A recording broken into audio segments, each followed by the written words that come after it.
par Kriapi l'enquêteur tout-terrain. Depuis l'attaque sanglante de Kafolo contre la position avancée des forces de défense et de sécurité dans la région du Tkolo, c'est la paranoïa au sommet de l'État. Pendant que certains cherchent à en tirer profit pour solder des comptes politiques personnels au niveau local, d'autres, notamment le président de la République, vivent dans la crainte que cet événement ne conduise à un changement violent de régime. Ainsi, et tous ses collaborateurs l'auront remarqué, le président de la République quitte rarement son domicile de la Riviera à Golfe pour aller travailler à son bureau au plateau. Quand il s'y rend, il dépasse rarement la vingtaine de minutes de présence. Appréhendant d'être mis sur écoute ou que les communications de ses collaborateurs soient interceptées, il leur a tous demandé de changer de numéro de téléphone portable.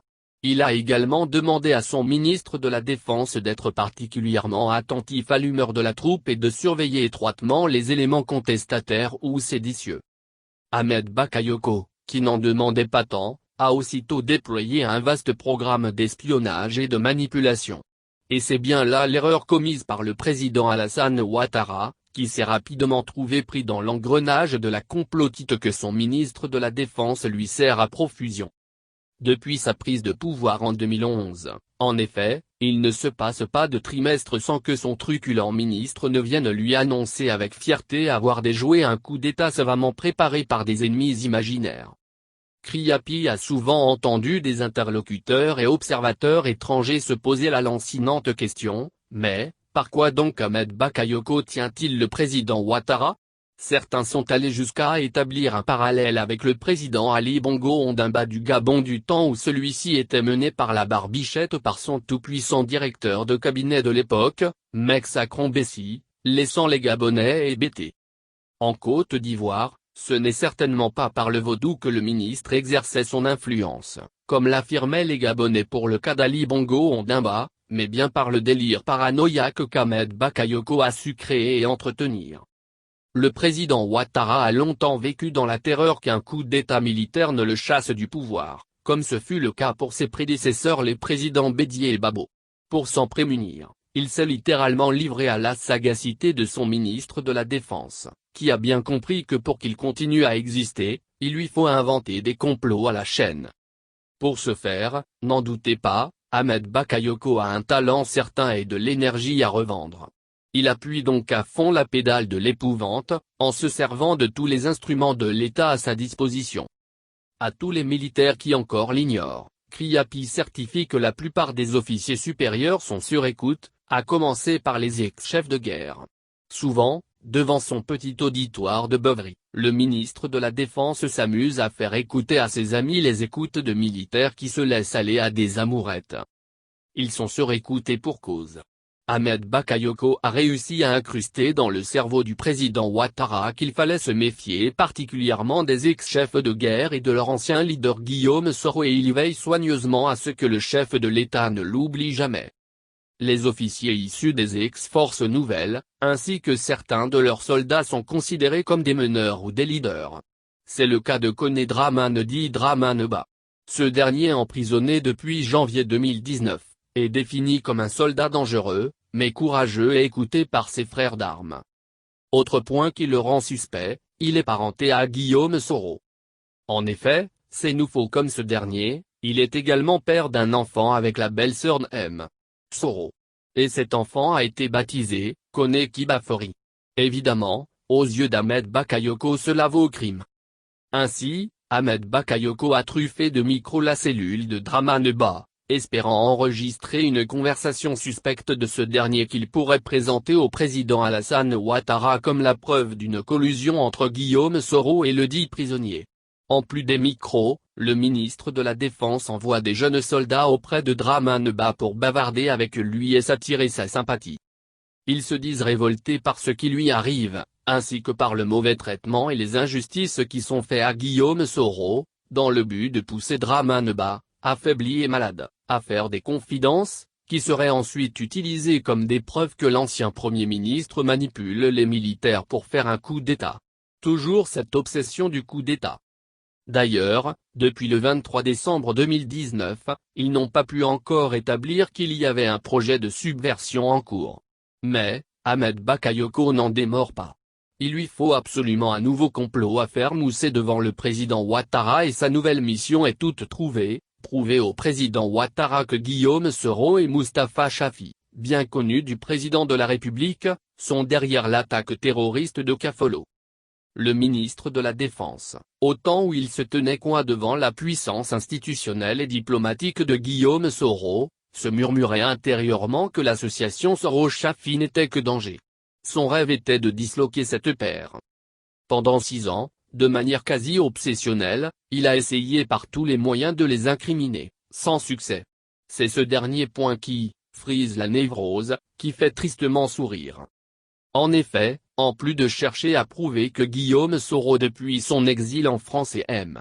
Chafi depuis le Qatar où il réside désormais, veulent faire un coup d'État, le régime veut absolument trouver un indice qui permettrait d'affirmer qu'ils ont un lien avec cet attentat meurtrier.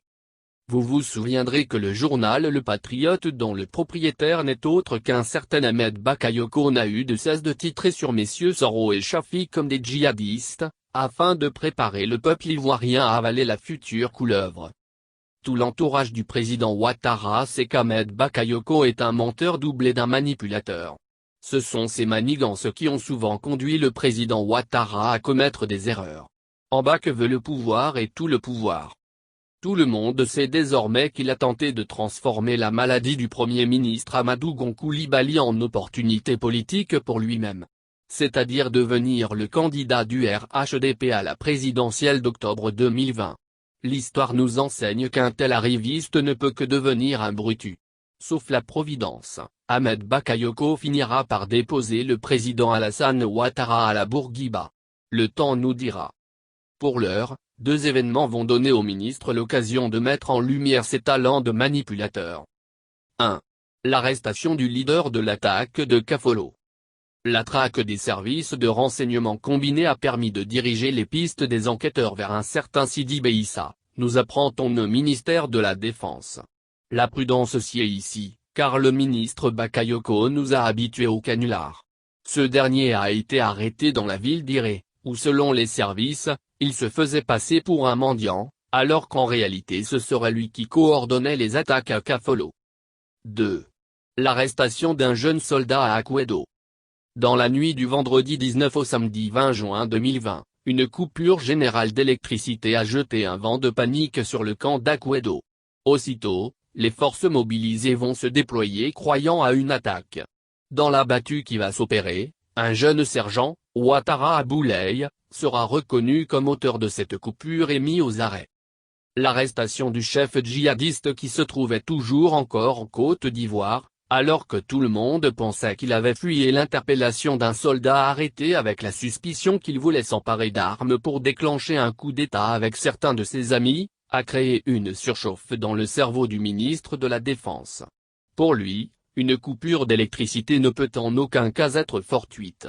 Ça ne pouvait qu'être le début du coup d'État qu'il avait toujours redouté.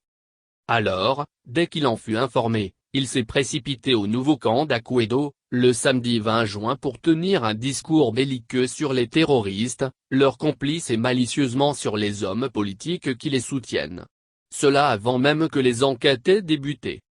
À partir de ces 2 événements, Ahmed Bakayoko va essayer de bâtir une théorie du complot dans laquelle Guillaume Soro doit forcément jouer un rôle par le truchement des ex-chefs de guerre. Kriapi avait prévenu il y a quelques mois dans une enquête, que tous les ex-commandants de zone seraient mis aux arrêts, les uns après les autres. Le moment est venu pour Ahmed Bakayoko d'exécuter ce schéma longtemps conçu, mais dont l'opportunité tardait à se présenter. Les ex-com-zones qui sont actuellement visés sont le colonel-major Chérif Ousmane et le colonel Ouattara Morou, tous 2 supposés avoir servi loyalement Guillaume Soro. Pourquoi le colonel Chérif Ousmane se retrouve-t-il visé par la conspiration du ministre de la Défense? Tout simplement parce qu'avant de rejoindre le poste garage auquel il est désormais affecté à l'état-major, il avait commandé le 1er bataillon de commando parachutiste, BCP, à Akwedo, dont est issu le soldat Ouattara Abouleye, récemment arrêté. Chérif Ousmane est donc soupçonné d'avoir aiguillonné le dit soldat. D'autres arrestations ayant été opérées, un autre soldat anciennement sous le commandement du colonel Ouattara Morou, a lui aussi été interpellé.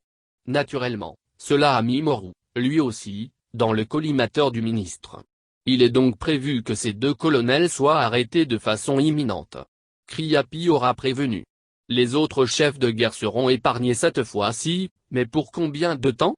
En réalité, jusqu'à la prochaine opportunité. Le jeune soldat Ouattara Aboulaye est donc actuellement interrogé de manière musclée pour lui faire dire ses connexions. Ça serait du pain béni, si ce soldat pouvait avouer avoir des contacts avec M. Soro ou même une de ses connaissances, peu importe. Pour bien peindre en noir son ancien ami devenu son ennemi mortel, Ahmed Bakayoko essaie d'élaborer un scénario dans lequel le chrétien catholique serait en cheville avec des djihadistes islamistes Peul pour attaquer la Côte d'Ivoire. Étrange attelage bidon. Actuellement, il est en pleine écriture du scénario de son film selon lequel, le djihadiste Sidi Beissa, arrêté à Iré, devait venir à Abidjan pour se joindre aux jeunes soldats qui auraient coupé le courant, afin de faire ensemble un coup d'État pour mettre Guillaume Soro ou Henri Konan Bédié au pouvoir. Qui sait?